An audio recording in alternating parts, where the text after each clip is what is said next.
And this creation, Jahannam, is a creation of Allah so big that, my young friends, our little minds cannot even comprehend the size of Jahannam. And Allah is saying, لَأَمْلَأَنَّ جَهَنَّمَ مِنَ الْجِنَّةِ وَالنَّاسِ أَجْمَعِينَ. Allah has taken an oath that I swear by my honor, لَأَمْلَأَنَّ, I will definitely fill Jahannam, مِنَ الْجِنَّةِ وَالنَّاسِ أَجْمَعِينَ. I will fill Jahannam with the humankind, and I will fill Jahannam with the jinn kind.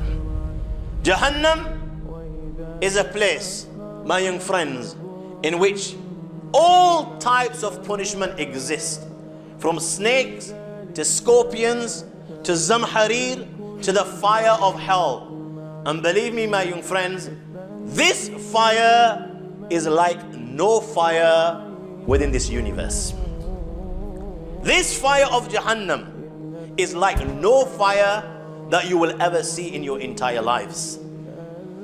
This fire is not yellow like the fire, orangey yellow like the fire of the dunya. This fire is black.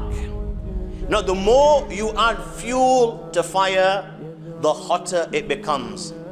This fire of Jahannam has been burning for thousands and thousands and thousands of years. Allah has been preparing this fire for the disobedient slaves of His on the day of judgment, and this fire is black. 100 times more hotter. In one hadith it has been mentioned, it is 70 times more hotter. In one hadith it is mentioned, it is 100 times more hotter than any fire in the dunya. And Jahannam will be brought on the plain of resurrection for mankind to see. Prophet sallallahu alaihi wasallam said, describing how Jahannam will be brought, it will have 70,000 reins, 70,000 ropes.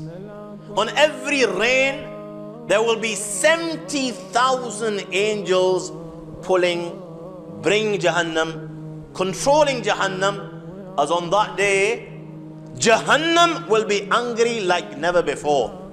And why will Jahannam be angry like never before? Because Jahannam will see that Allah is angry like never before. And when the angels bring Jahannam on the plain of resurrection, and Jahannam takes one breath, my young friends, from the first man till the last man, he will fall flat into prostration, and he will begin to beg for Allah's mercy, and he will begin to beg for Allah's protection.